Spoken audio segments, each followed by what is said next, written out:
Good morning, Colorado. You are listening to the Daily Sun Up. It's a conversation with the Colorado Sun. I'm team editor David Krause. Before we jump into today's conversation, here is a quick message from our sponsor. When your number one fan is your number one threat. Stephen King's iconic thriller Misery is live on stage at the Arvada Center this fall. Tickets are on sale today. Running September 4th through October 11th, visit arvadacenter.org for tickets today. Set the summer trend. Electrify your lawn equipment and help reduce harmful ground-level ozone in your Front Range community. Learn more at simplestepsbetterair.org. Now, back to the show. Good day, Sun Up listeners, and thanks for tuning in. I'm David Krause. Every year, Sun Outdoors reporter Jason Blevins tracks winter and summer taxable sales in 18 large and small mountain towns near ski areas. He recently calculated the November through April stretch of the 2025-26 winter and recorded $4.8 billion in spending for those towns, down from $5 billion the previous winter and down from $1.5 billion in 2023-24. Only two communities posted slight annual increases in winter spending this past season. Joining me to talk through the data and all the information is Mr. Jason Blevins himself. What's up, JB? Yeah, DK. Grinding out stories. Doing it. All right. Last week, we talked on the podcast about the 2025 overall visitor numbers across all of Colorado, a record amount of people, record amount of spending. And despite all of that, we still kind of were flat for a second year in a row. Jason, your latest numbers focus on the winter season starting in November 2025, going through this past April. Walk us through what you found for this past winter. Yep. Slow down in spending, which is not surprising. We saw a 20+% drop in skier visits, one of the 24% drop, driving us back to the last time we had 10.5 million visits at Colorado ski areas was 1991-92. Again, not surprising. We talked about that a bit on the podcast as we sort of navigated one of the more dismal winters on record. But what's interesting is that it wasn't the amount of collapse in visits was much greater than the decline in spending. Lots of factors at play there. Lodge keepers, restaurant owners raising prices, things like that, sort of to compensate for declining numbers. But generally, a resilient scene up in the high country as a small downturn in spending, visitor spending. But that translates a lot, especially in these communities that rely really heavily on sales tax revenue. These mountain towns, a large chunk, up to 2/3 of their budget comes from sales tax revenue. So they really rely on visitor spending. So even the slightest uptick can have a pretty, resonate deeply through the community. But again, I think, kind of looking at some of these declines, a 3.5%, 4.5% decline in some of these towns, while they're feeling that and they're cutting their budgets, that is nowhere near the decline that they saw in snow or visitation. So that, that sort of shows a resiliency up there in these mountain communities. We've talked about this in the past, where Vail Resorts, saw a big, giant decline in visitation, but not so much in the lift ticket revenue. And that's kind of, the business strategy of Vail Resorts, trying to sell those passes and maybe not have a lot of, susceptibility and be, financially on the hook for bad winters, sort of shifting the responsibility of fickle snowfall over to the shoulder of skiers who buy ski passes in the summer. And that's, I think we're seeing something similar to that in the mountain towns as they sort of diversify their economy and seek a sort of resiliency to the whims of a changing climate. Jason, you mentioned it. We saw about a 24-25% drop in overall skier numbers this past winter across the country, similar for many of the Colorado resorts. But in this story, Jason, you kind of took that number and compared it to the sales tax revenue. Talk about what we're seeing there and remind listeners a little bit of those drops, but especially as you mentioned, the Vail Resort properties kind of trying to diversify when they get people there. Walk us through a little bit of those visitor number drops and sales Sure. tax revenue drops. Yeah, so Vail Resorts showed somewhere around a 25% decline in visitation in Beaver Creek, Brack, Crested Butte, Keystone, Vail, as well as Park City. So 25% drop. They only had a 5.6% drop in lift ticket revenue. So let's look at the mountain towns. Downstream from Avon, winter spending was down 14%. That's high.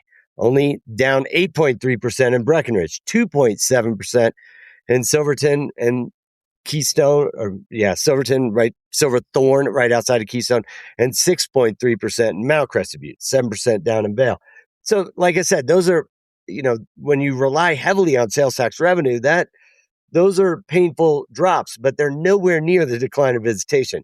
So, could these kind of mountain towns be taking a page from the Vail Resorts playbook, saying, "Hey, what can we do to diversify our economy so we are not so much reliant on snowfall?" And that's evidenced in a lot of different ways. One, bolstering tourism in the fall and spring seasons, and trying to keep that summer traffic high. Another diversification tactic is growing that work from home population. Trying to get folks to maybe move to town who are maybe not tied to mountain weather and snowfall and things like that. They can contribute to the economy. They tend to bring larger salaries to the mountain valleys. And then another one is, just sort of the diversification of tourism and focusing on second homeowners. That's a giant part of the economy that's sort of overlooked. And, I talked to a economist over at CU who's seeing, goes out and talks to these mountain communities, and they say, hey, we are an energy community. We're an agricultural economy. And now they're saying, let's see how we can build around those native industries and really kind of bolster, add another leg to the stool, if you will. Jason, these declines in tax revenue means mountain towns are going to be cutting budgets and kind of bracing for more challenges.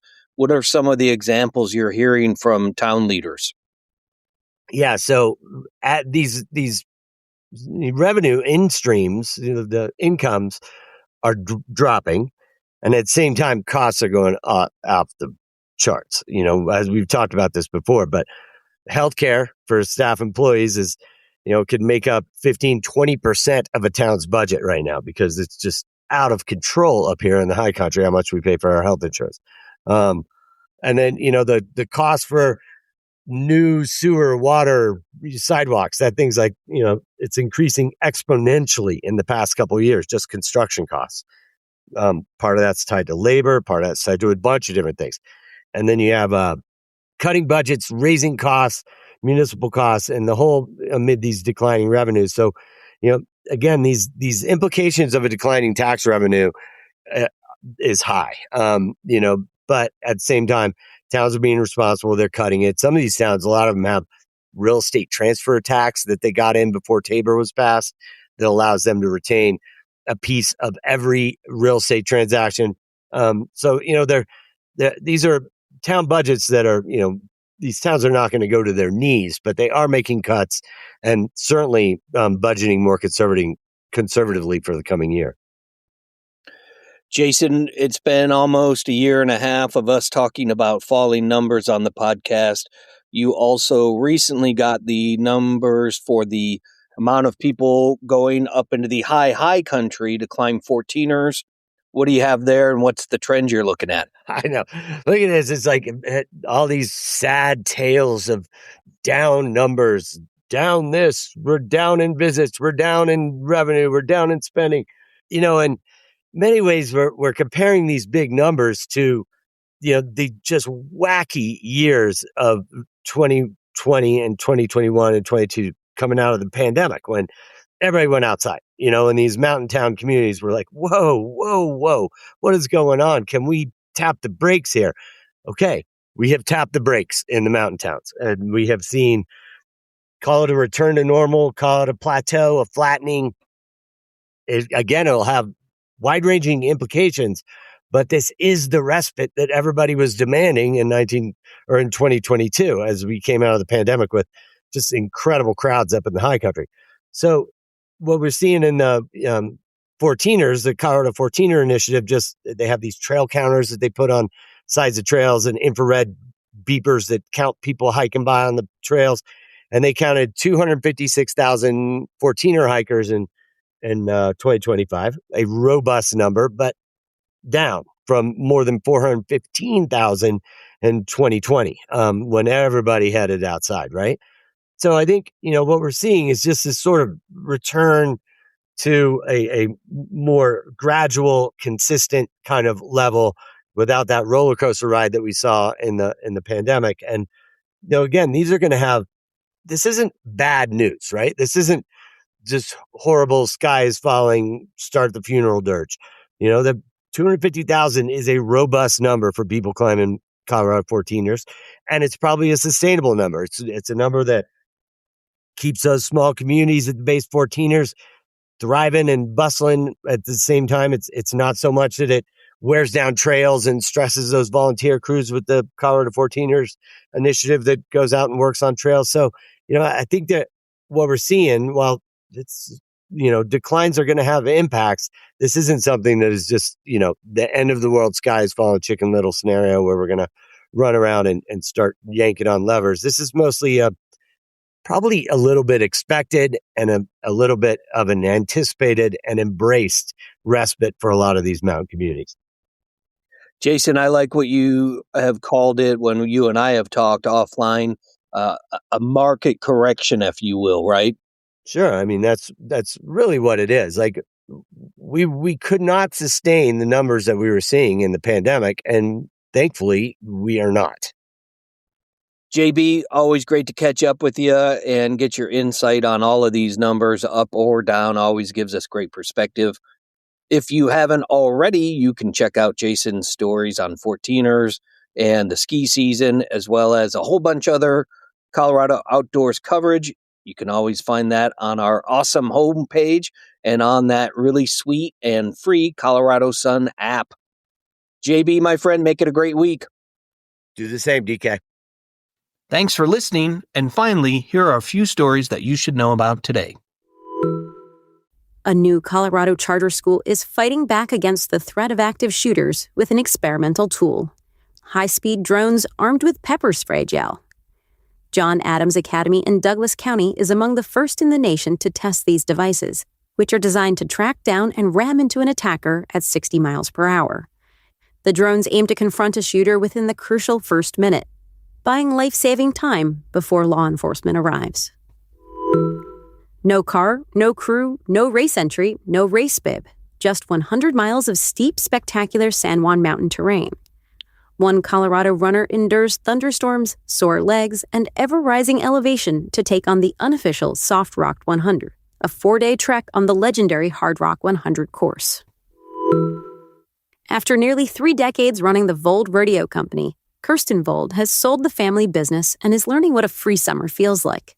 She's still raising broncs on her Pueblo County ranch, but for the first time, she can watch a rodeo with a beer in her hand instead of operating one.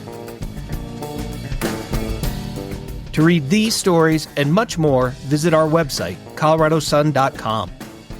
As an award-winning nonprofit news outlet, we take our mission of credible, independent journalism seriously, and you can check out our trust indicators at coloradosun.com/ethics. Our music is by the Denver-based Matt Skellinger Group. A link to their music is in our show notes, and a special thanks to Swallow Hill Music. I'm David Krause. See you next time.